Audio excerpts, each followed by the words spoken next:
Good afternoon, Smite fans, and welcome once again to the Smite Pro League. Myself, Hindu Man, alongside me, the one, the only DM Brandon. DM. Oh no, there's three of us. What's your perfect Sunday? Not this. It could have been Bart. That would have been great. Well then, we're stuck with me instead, and that's going to be the way it's going to be. But today, let's have a look at the schedule of the games we're going to bring you today. Only 3 games we're going to see, though, as the one last week, Titan versus Fnatic, should have been scheduled for today, which we brought forward for Gamescom. First up, Team Dignitas versus Myrmidons. I forgot that they played, and I was doing like a prediction thing on my stream the other day, and I'm like, I think Titan will win 2-0. That's what everyone was saying. And then my stream's I think I'm the only one that went split. They already did that, man. Yeah, Janus went split as well, which I was quite surprised about. Get out of here. Yeah, he did. He's always wrong. Well, that game he wasn't. But today, like I was saying, Myrmidons versus Team Dignitas will be the first one. Next up, Enemy versus Cognitive Gaming, and AFK versus Cloud9. This is a really big day. Myrmidons having Sayo kind of bring his debut back to the Pro League, which is very important. Going up against Dignitas, this is really big for Dig because they have kind of rode the bottom for a long time, and if they can't get through Myrmidons today, we're probably going to see roster changes. Well, what can we see from Myrmidons as well? They're the new roster coming out the Challenger Cup. Did very well to beat the Night's Watch and find themselves in this position. This should be a good game between these two because Dignitas, honestly, they were seeded roughly between 5th and 6th last season, up and down. They need top 4 to make it to the LAN. Well, we have 2 other marquee matches today, including Cloud9 versus AFK. And the one you really want to talk about, just say it. Well, let's talk a little bit about C9 AFK first. Well, C9, obviously, they've got a new roster change with Baskin now going to be alongside them. He's switched in because Omega's moved on to Eager, who we saw perform very, very well yesterday. Yeah, I actually love the way that Omega played. But the story here is Cyclone versus Baskin. Now, a lot of people, including myself, think that Baskin has the skill and the potential to meet Cyclone Spin down the road. Now, we're going in first week here that they have to play. So Cyclone Spin definitely has the advantage. His team's going to have better chemistry. They have a lot more practice together. I'm pretty much predicting that AFK is going to take this. I think most people are still saying Cloud9 should make the LAN. Right. Oh, even with Baskin. I mean, they could still win today. And that means, yeah, exactly. But I mean, and if Baskin still needs time to develop with the team, then by World, Cyclone versus Baskin could be a possible thing in the finals. If NA could even get there, you know. Get the hell. NA has to get there. To the finals. To the finals. I thought you just meant to World. Okay. But my favorite matchup today is going to be Pain de Beyond and his team Enemy going up against DJ Pernicus and his new team Cognitive, or rather the new roster under David Fry. This is a really important matchup for me because these two have serious history. Pain found a rule in the last split that said you can kick off as many teammates as you'd like so long as you're the captain. But Pain de Beyond, then, if he's done this, he believes that his team is stronger. This new squad that he's found is stronger than the old roster. I don't believe that. Pain even said himself he likes playing with a roster where he feels he isn't being judged, which means he definitely thought that Pain de Beyond was a stronger player because being judged by a player stronger than yourself is going to elicit, obviously, an emotional response. With that, they're going to be facing off today. 2 new squads, very little practice between them, and it's super grudge match. I love that, but we're starting off in EU today. We are indeed, and now with that, we'll go straight into picks and bans of Dignitas up against Myrmidons, the new French side up against Dignitas, the old guard to an extent that have something to prove this season if they want to make it to top 4. P's and B's. P's and B's, Mr. Man. I nearly said it. Myrmidons going to have first pick, playing out of the bottom side. It's likely that we're going to see Dignitas ban the Alquang here. Hades.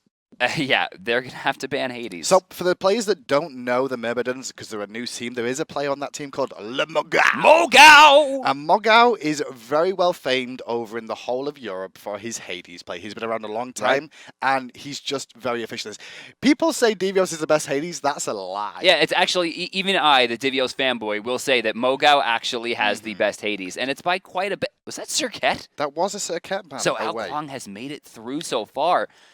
I like the Circuit ban. The reason the Circuit ban's there is Get Fisher is on the side of Myrmidons as well in the jungle. And it's one of his go-to gods. He's very safe on the Circuit. He's got a lot of escapability. Makes sense. He had a very weak showing, by the way. If I was on Team Dignitas, my win condition would definitely be trying to focus down Get Fisher in that jungle. Counter jungle a lot, but Myrmidons does have the Hades pick here if they want it. Circuit and Alquang get taken away. Fenrir is still available as well. We know Get Fisher loves that. Well, we've seen Myrmidons before, though, in the Challenger Cup. They have picked up Hades as a first slot pick here. Maybe this is a bait by Dignitas, though. They've got a plan in store to deal with the Hades early on, if possible. We'll find out what they're going to go with. Bellona was available. Makes sense. Ratatoskr, though, still on the table. You know, Ratatoskr, you know, feels different I don't know. now. I'm starting to think that he's not, you know, because we saw the Sapphire yesterday. It's not working. Plain and simple. Sapphire does not do enough damage. I don't think it did enough damage before. I mean, if you're Cyclone Spin playing in a random casual game, yes, it's going to work. But if you're in a competitive game where trying to get to the backline and hit a melee range attack, it's going to be very hard. Janus, however, not only Shadow Nightmare is one of his best gods, but this god is incredible. Not just that, it's also one of Sayo's good gods as well, that he's been going to a lot. During the qualifications, DM, that's all we saw Sayo really play was the Janus. And that's Variety's Chronos. He's been playing it a lot the past couple of seasons. If you notice, last split, he played Chronos a majority of the time and had good success with it, in fairness. Still pretty early, though. It is very early. Still pretty early. With what's on the table available to them, that could be easily counterpicked. Usually Chronos is a character we see picked down the line. Now, Bellona and Isis are both locked in here. Myrmidons still have one remaining. Now, Bellona is a little bit of a flex pick. She has support, she has jungle, she has solo. She does all three very, very well. Isis more than likely going to mid. Hades is still an option, but Myrmidon seems to be... Nope, never mind. There it is. There we go. There is the Hades lock-in. I mean, it's going to be against a Chronos as well, so realistically, Hades should be able to push this lane in very, very quickly in the solo lane and then do fast rotations, quite simply. So what I like here from Myrmidons is the fact that they lock Bellona in instantly. Considered a top-tier god, constantly being picked or first ban, you know, always. She has basically 100% ratio of pick ban right now. And it's really important that they pick that there because they didn't believe that Dignitas would take the Hades away. Dig probably said they're going to lock in Hades, we can counter with Bellona, which is why we probably saw the Chronos so early. Getting it in the spot that they did before the second ban phase, Myrmidon so far have drafted an absolutely incredible comp, and they've done it to their strengths. Dignitas, though, not too far behind. They have a very solid team comp as well. It is to their strengths as well. I mean, with Ymir and Ares taken off the table, which are both shots to Frezzy and to Frostiak in the jungle, Frostiak's now defaulted to this Thor, and there's the Athena pickup, which I like the Sylvanas ban there by Dignitas, because they knew they had the option first to get that support locked in. Yeah, it's so smart. They're just like, okay, we'll pick Thor, we'll ban Sylvanas, and then immediately pick Athena. I feel like Bacchus, potentially. Bacchus.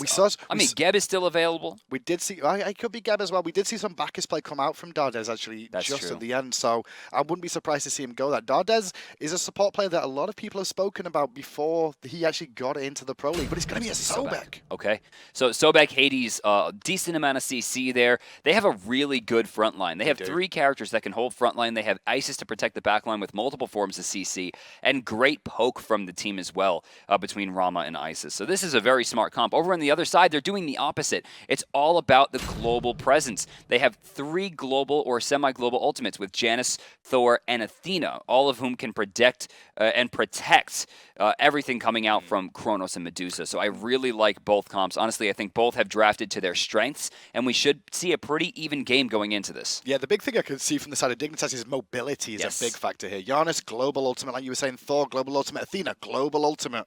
Then Medusa, not too slouchy in the terms of the Hunter role for her mobility, especially because of a passive, which basically gives her a haste and fatalis.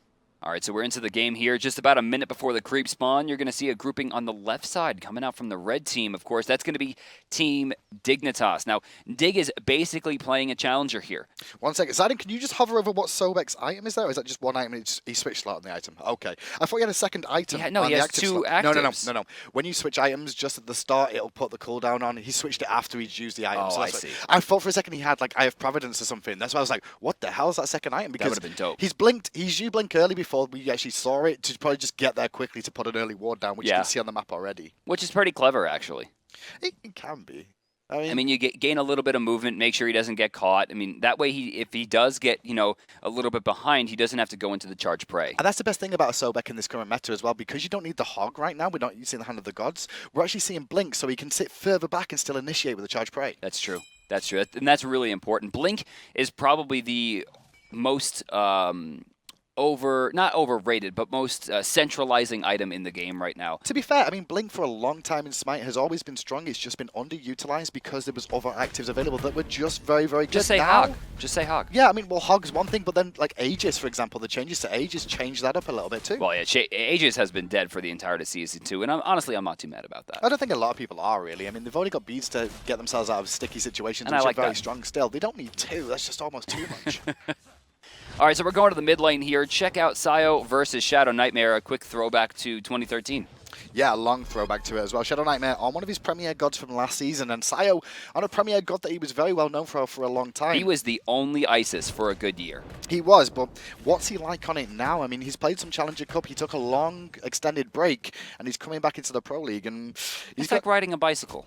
But he's still got it to prove. Remember when Game Hunter came back, NQ comes back. These players that have taken breaks and come back, they have a lot to reprove to show that they're still at that level they once were. And, you know, it's funny that you mentioned Game Hunter because he went exactly to his old strategies. He went right back to Loki, even though Loki was considered weak.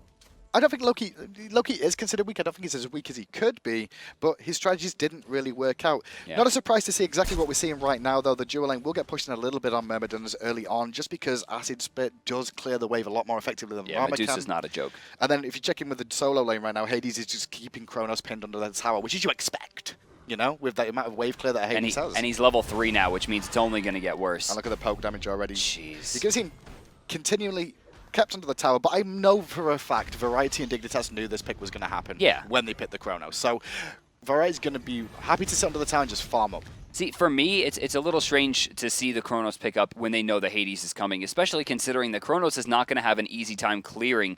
He's kind of unsafe, and realistically, one of the most important gods in the game in terms of gold farm, necessary for gold.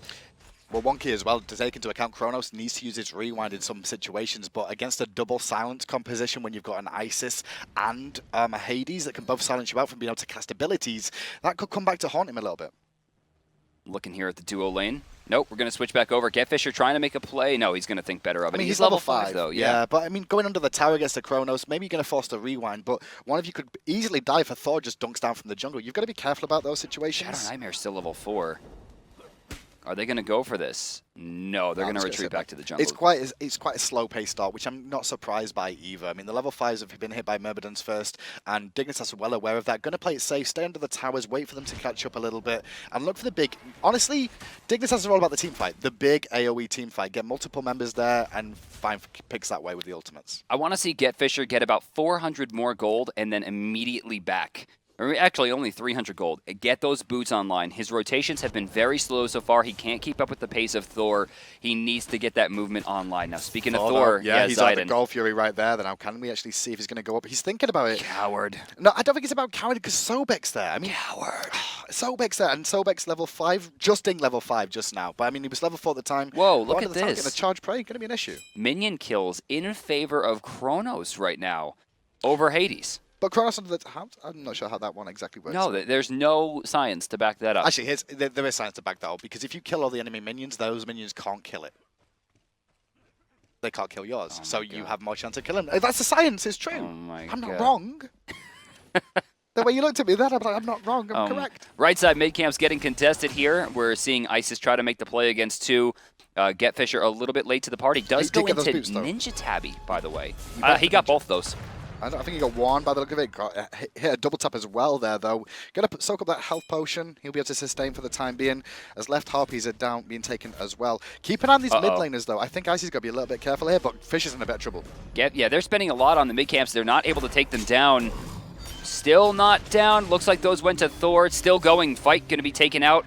This is risky now from both sides. Rama's actually in the sky, or he's going to be able to from the position of Myrmidons. He's going to rotate in for this as well. There's the dunk in, but at the same time we saw Getfisher manage to land the dunk, and now the portals are going to get Athena out as well. Everybody survives. There's no first blood just yet, but Dardes blinks in. He's looking for Frezzy, and Mogao is here. Why? Yeah, a little bit late on the ultimate, but he still manages to lock him in. First blood going to be going to Mogao. Great rotation from Mogao there. If you notice, Chronos, Variety was forced back to base. Well, not necessarily forced back to base, but chose to go back to base to get boots and get some extra clear available to him. Mogao, though, with a great rotation, picks himself up first blood. So this is really big, right? This is the character that he is most famed for. He's already getting early gold. This is going to help him start locking down Chronos. And remember, Chronos went into boots here. A lot of times in the solo lane, we'll see people rush Warlock Sash or rush Book of Thoth for that early damage spike, start getting those stacks online.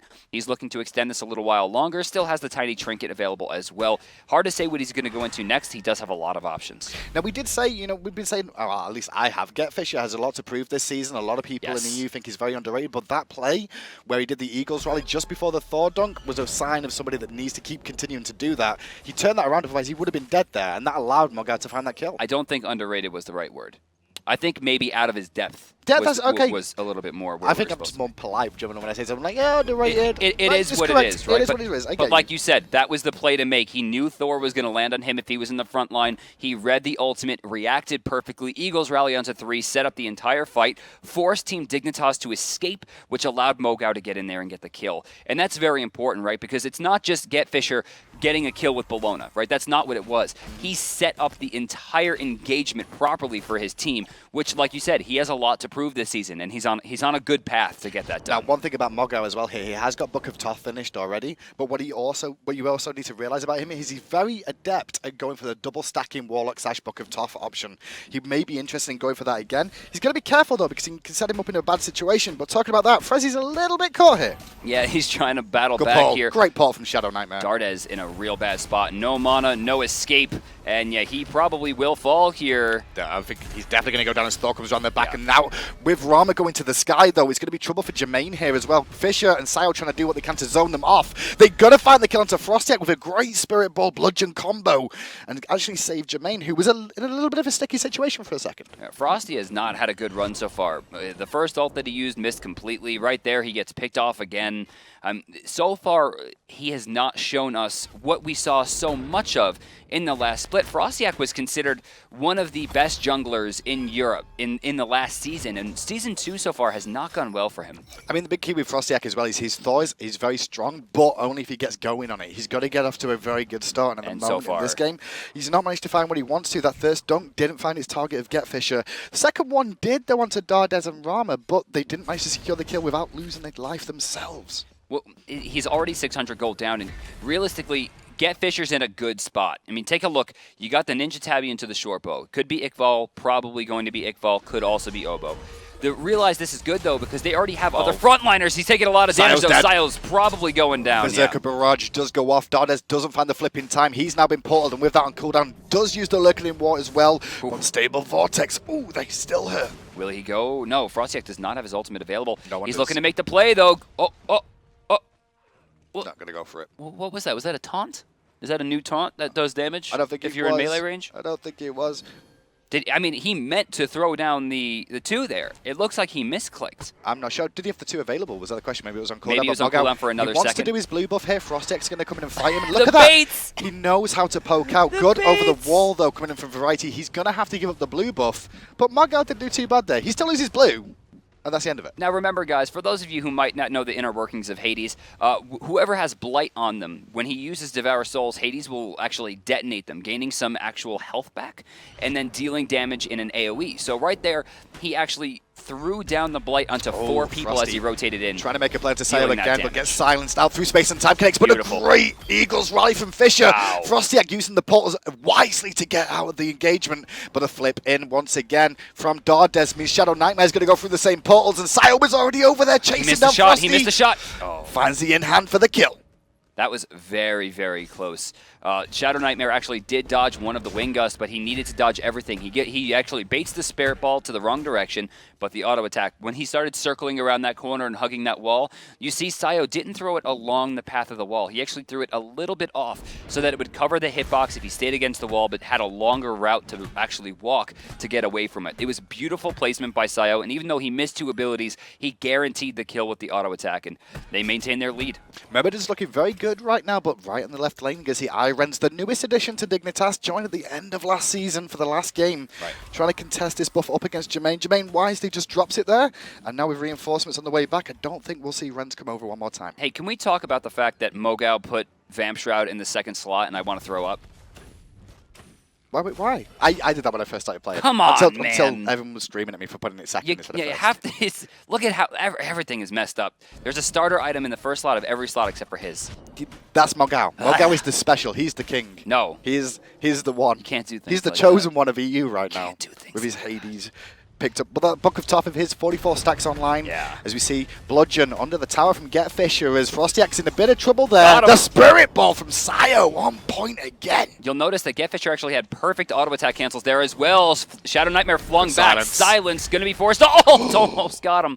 real low. He's going to get out all the way. Get Fisher with that speed buff's looking to chase, but I don't think you're going to find him, No, buddy. they won't find him, Renz. Oh, the Rama snipes, though, were looking for him on the backside. They don't manage to find it as Renz was trying to give him options, but Jermaine actually went for the snipe then onto Shadow Nightmare. Couldn't find it. It was very close. Well, little victories. They're going to pick up Thor, plus they're going to get the red buff. They'll waste the ultimate as well from Shadow Nightmare. They'll get some creeps into the tower, forcing Frezzy to maintain that, allowing them to get left mid camps, likely right as well as you see them starting to rotate. Very good run right there from Myrmidons. Now, Hunters as well, as you be tuning with them one more time, you can see they're both working on Devourer's Gauntlets. 66x online for Ren, so that's nearly finished. 60 for Jermaine. However, the boot choices are different. Warrior Tabby versus Ninja. Talk me through it, DM. So the Ninja Tabby attack speed, right?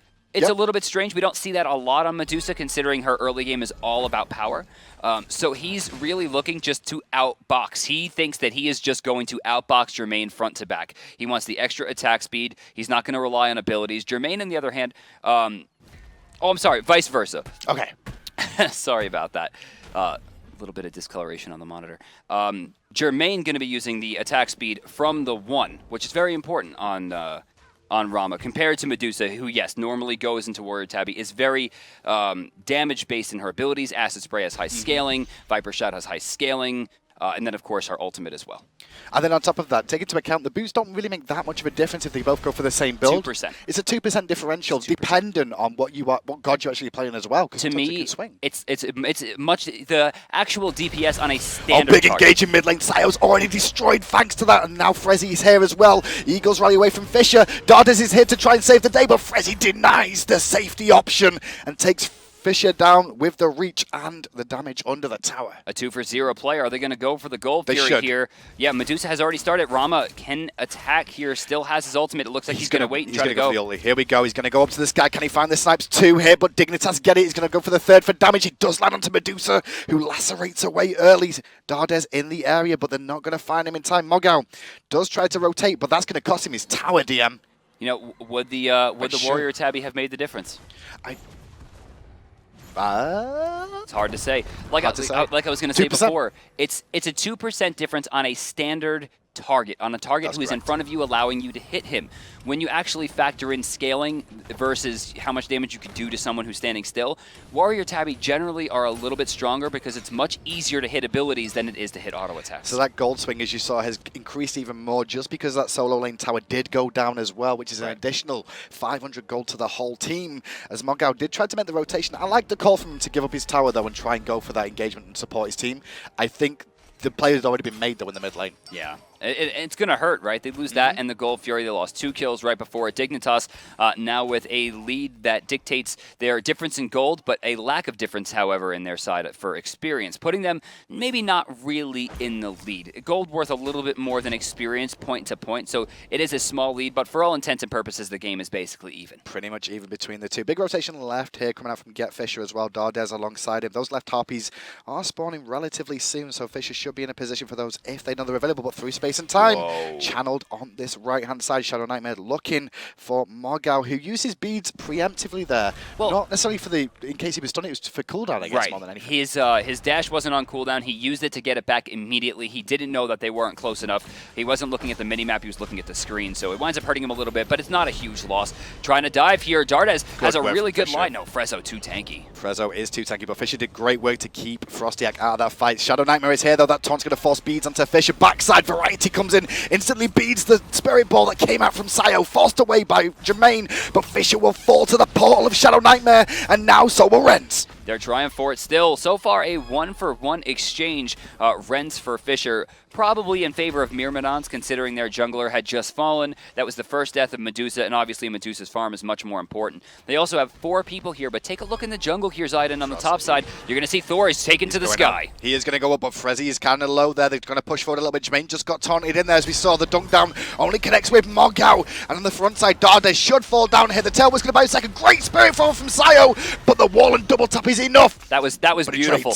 He shouldn't have lived there for as long as he did. He properly baited everything towards him while still dodging it, putting Frostiak into a bad position. And since Frostiak chose the target he was least likely to kill, it gave Myrmidons enough time to turn around and take that. Now, of course, they did lose a support, but Frostiak wasn't too far ahead. In the end, it comes down to the fact that hi-rez died in that fight. They didn't lose the Hunter on the side of Myrmidons. Very small victory for the side of Mimi. The one thing in that as well is Mogar, when we saw the dunk down from Thor, he could have teleported to his hammer after he managed to pick up that kill onto Dardes, but the silence was just the right time to stop him from jumping to it.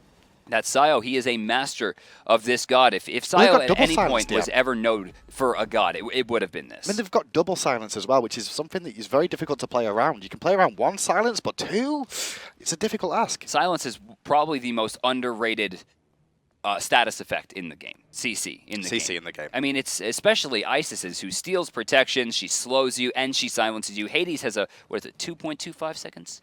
It is. Right, and it's a low cooldown as well. I think it's the lowest. Can we actually hover on Hades' silence?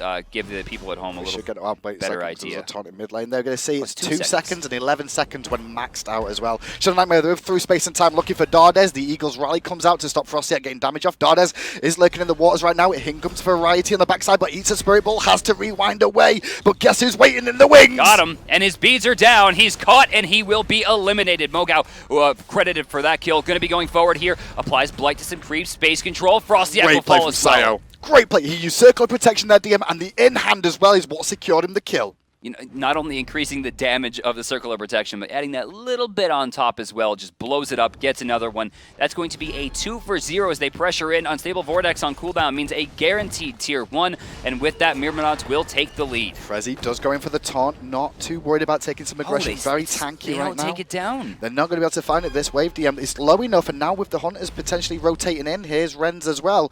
Actually, Renz is just doing left harpies. Can they find it here? They're going to need to go soon because those respawns are happening shortly. All right, let's take a look at the graphs here, see how things are shaping up. Myrmidons, of course, earning a lot of gold back, just barely behind on gold. Myrmidons the experience difference is Myrmidons huge. are winning. How do you feel about Myrmidons anyway? This is the first time we've seen them in the Pro League for their first performance up against, and honestly, Dignitas were a pretty established team last season. How do you feel about them? Looking strong for me. Variety kind of got caught there once again, right? But Mogao covered the option. He started keeping track of where the 8 seconds would put him, and he kept himself on that side of the jungle. As soon as Variety threw himself backwards, he locked him inside the ultimate and picked up the kill. This is kind of the difference here. It seems like Myrmidons is a lot more ready to play Smite as a 5v5 game, whereas Dignitas are kind of playing separately, and that's kind of always the way they've been. With the exception of Shadow Nightmare, who is very trusting in his team, it seems like the team is playing 5 separate games right now. Well, I mean, Myrmidons as well, to take into account in the Challengers Cup, you play multiple games a single day. It's a long stretch of 6 to 8 hours. So these guys have been able to play with each other multiple times and get used to each other's play styles. The boys of the Pro League, not so much. Dardes was lacking, guys. That had nothing to do with anything. Yeah, it was fine. It was baits. Yeah, he set it up. It was good. Taunt from Frezzy, but no backup there. Shadow Nightmare was looking for Fisher. Does find the Unstable Vortex, followed by a portal. Not a poke, actually, coming out there. I believe Shadow Nightmare must be... Oh, what level is he right now? Level 16. He might have maxed Portal first, actually. It looks like he... Can we actually hover on Shadow Nightmare here? Yes, Portal first. Portal is maxed, and he has that spear already. That's the one thing about Janus that I love, DM, is that you can go Threshold or you can go Portal, depending how you want to play the god. Do you want to be aggressive? You go Portal. Speaking of aggressive, Blink in pull, gonna find 2. Dardes taking a lot of damage. Isn't down just yet. Circle of Protection will block out and keep him alive. Tier 1 stands. Mogao once again rotates over. He's left a wave there, but Mogao's here to support. They know he's there because of the ward, though. In the Hunter position, though, look where they are. They're dancing around that God Fury right now, both looking at the rotation while the minion wave was dead. Mogao's looking to get in here. hi-rez starting up? No, not going to go for it. Still have a dance, although a rather defensive dance coming out from the blue squad. 3-man taunt, 2 sets of beats. Sayo's almost dead. Oh, he's going to survive on the front side. Get Fisher, though, did go all the way in very deep. Uses the Aegis to buy him a second. Eagles rally away. And Hades' ultimate. Oh, he was expecting Thor to dunk him, and he actually dunked Sayo, who was trying to get back to base. Now with Frezzy coming in, the portal's used to disengage Frostiak. Frezzy can jump away, and Jermaine's the one on the front line he doesn't want to be.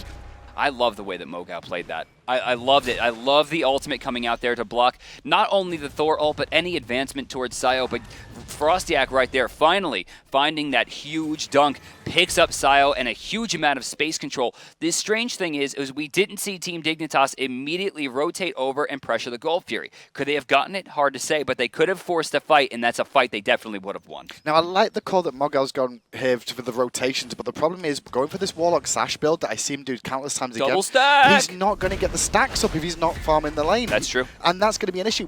Potentially Ethereal Staff would have been better here because he's not getting the stacks as efficiently as he would like to. It's not off the table, though. It isn't. It isn't. He could go all three. Ooh-wee. But, I mean, they have time here, considering the fact that Rama's pretty late game, the way that Get Fisher's building is pretty late game, right? They could still push this out. The problem is they can't allow Variety too much time. He's already got that Demonic Grip online. He's got the Bancrofts. If you let it go late game, DM, I think Dignitas has the composition. Snipes coming out from Rama. They did reset the Gold Fury, and Fish is in trouble. Eagles rally for damage. Protections are given to him as well. He's going to go down to Variety and Frosty in the air. Where's he dunking? He was looking for Sile, didn't find it. Instead, he finds some Wind Gusts.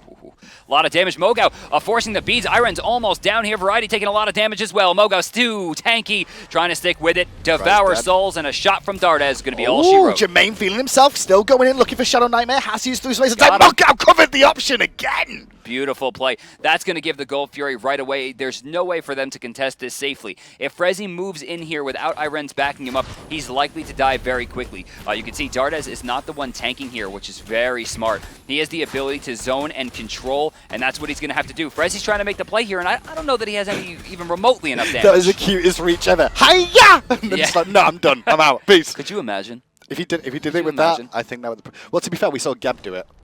It was Chronos. And no, but I like to say it was Gab. No, man, it was. You gotta give credit where credit's due. It was an in-hand, and it was Gab. Actually, like it was Gab. It was Gab.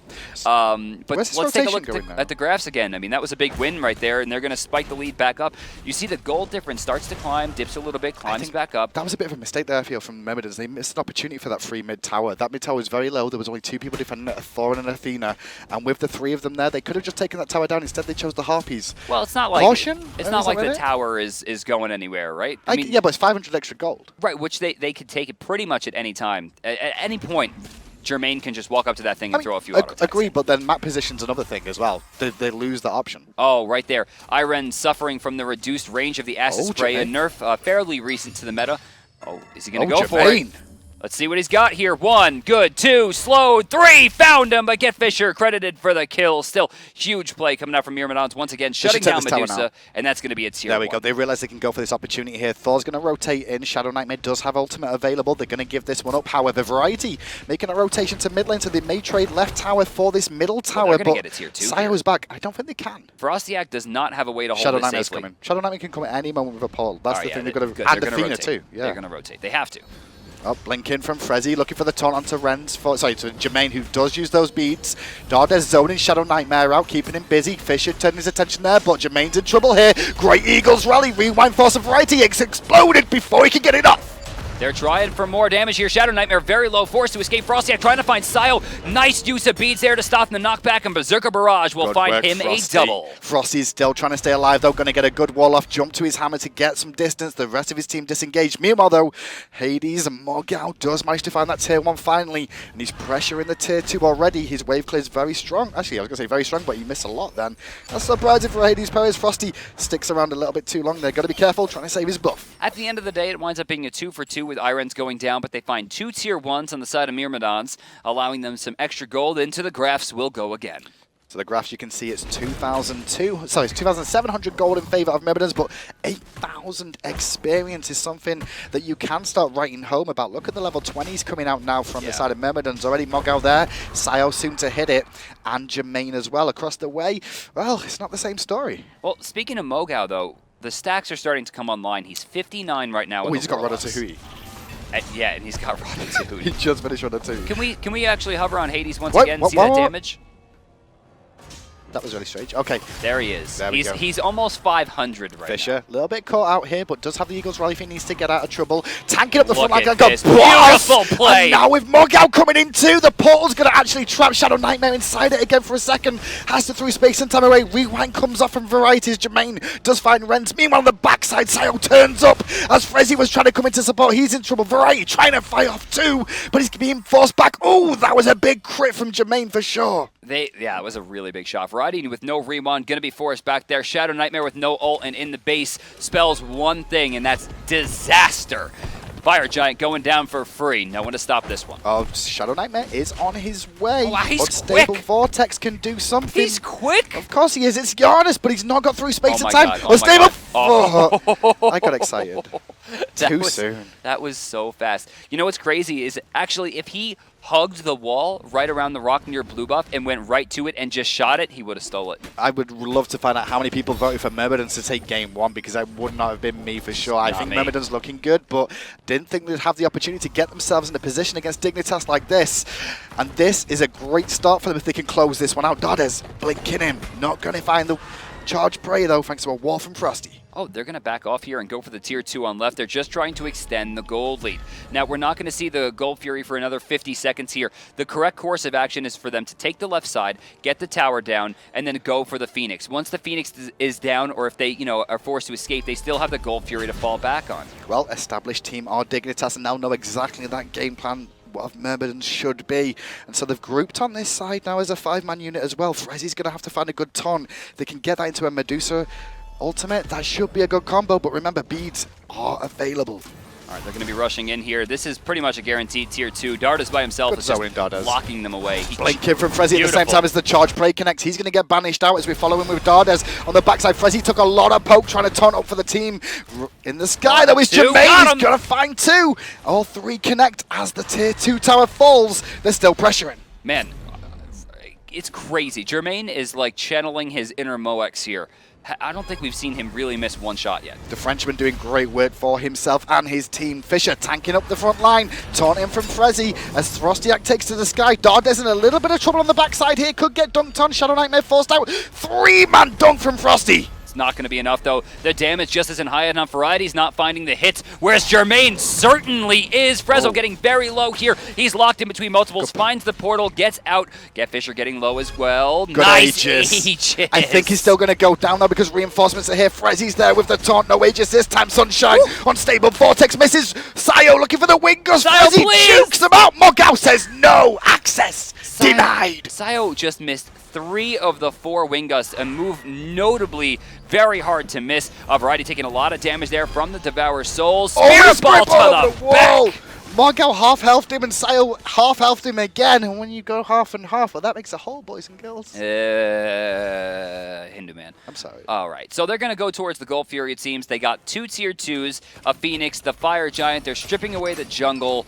This is a really good spot for them. Once again, let's take a look at the graphs here just to see how this is going. And obviously, you can see Golden Hand. He's almost at that threshold for an absolutely full, and I mean full, Deathbringer. I really feel, DM, of how the current meta is that if you're above 7 to 8k gold lead, you're generally in command. You're generally unkillable at that point.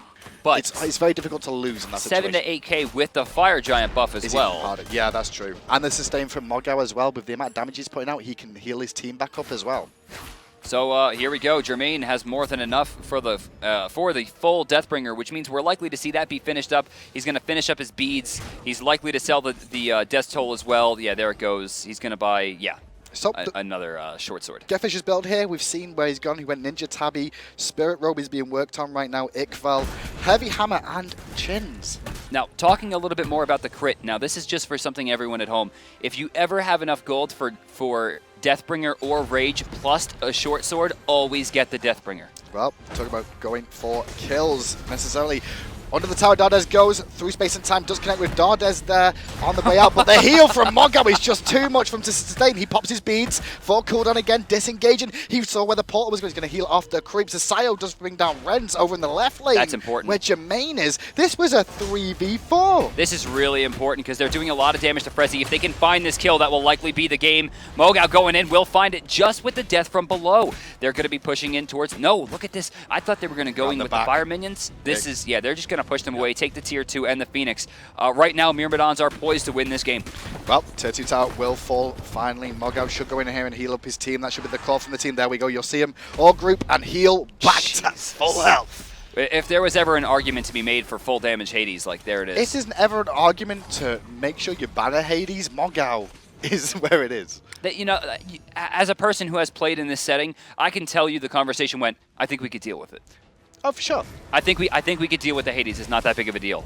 But what he's done, he's rotated exactly when he needed to, time and time again, been involved in every team fight, and he's now 8-0-6 because of it.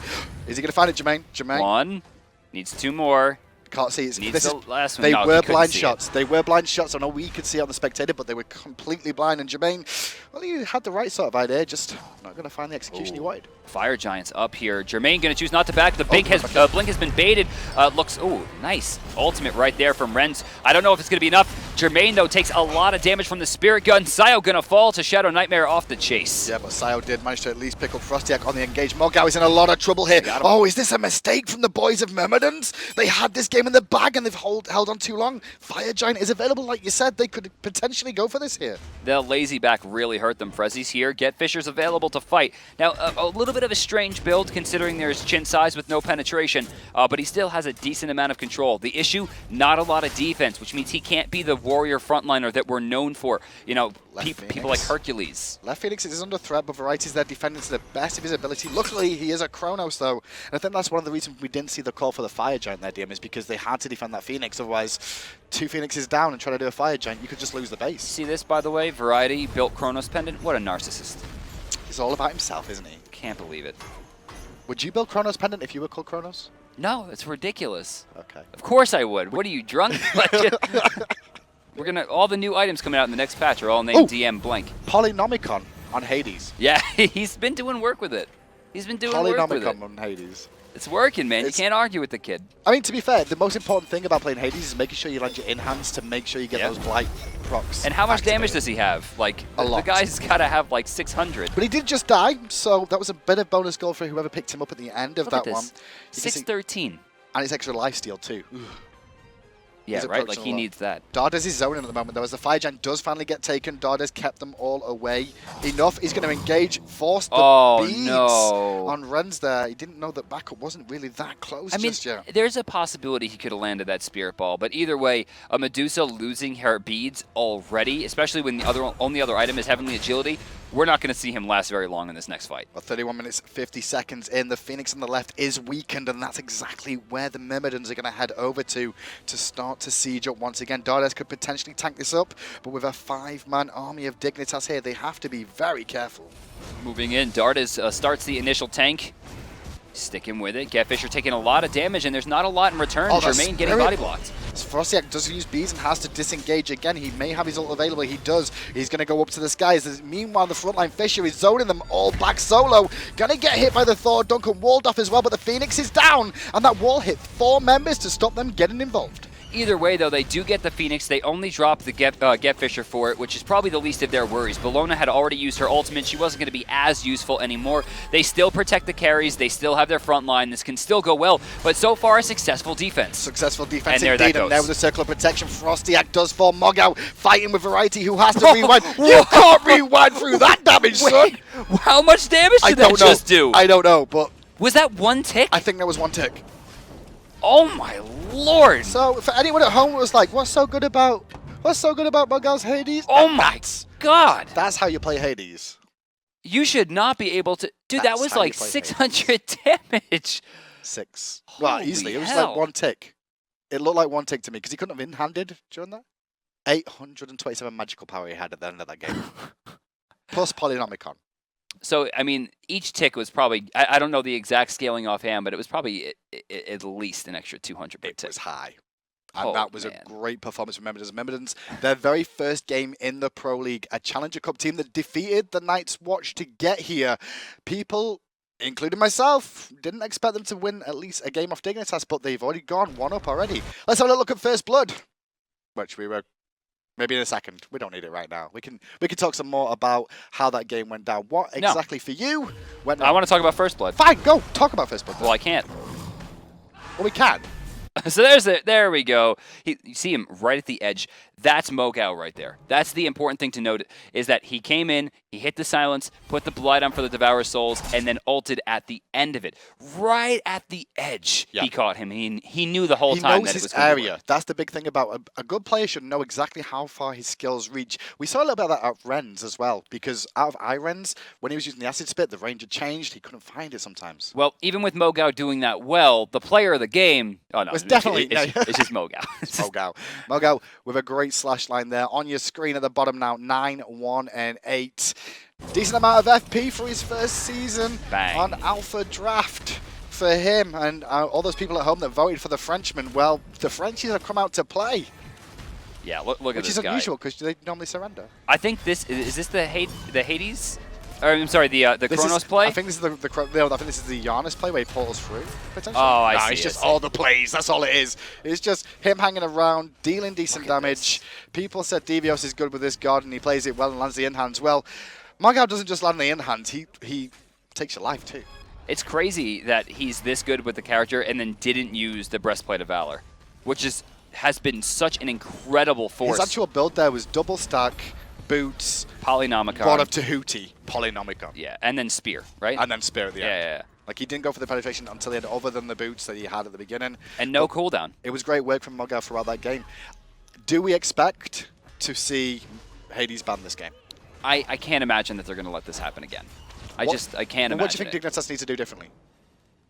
I mean, first of all, they can't allow Mogao to get Hades. It's very clear that if you don't ban this god, they're just going to win. On top of that, they need to be more controlling in the mid lane. Sayo was just allowed to do too many Sayo things. Sayo felt very comfortable there too. He didn't seem to get pressured too much from Frostiak. There was an early kill that went very well for Frostiak when he did get the full dunk with Athena as well, but it wasn't enough. See, that's what I'm talking about. Like, Shadow Nightmare has the best chemistry on this team with his teammates. Guaranteed.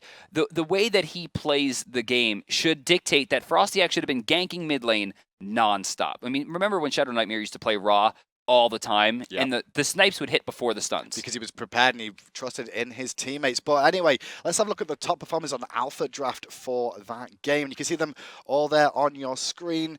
And surprisingly enough, they were all Myrmidons. Yeah. Get Fisher being lowest, I think, was kind of expected. I don't, compared to how that game played, I don't think he played badly at all. He had great ults. Great performance. But he was out of position a few times. He died a few times where he didn't need to. Compared to Mogao, Hades is a character that generally will die a lot in the end game. Even when you build him tanky, he's not that hard to take down. And yet, full mage Hades is staying alive the entire time. He had 1 death the entire game. I mean, he deserves the points that he earned. No, he deserved the points indeed in Mogao. And what will he do next game? Fisher, for me, though, I think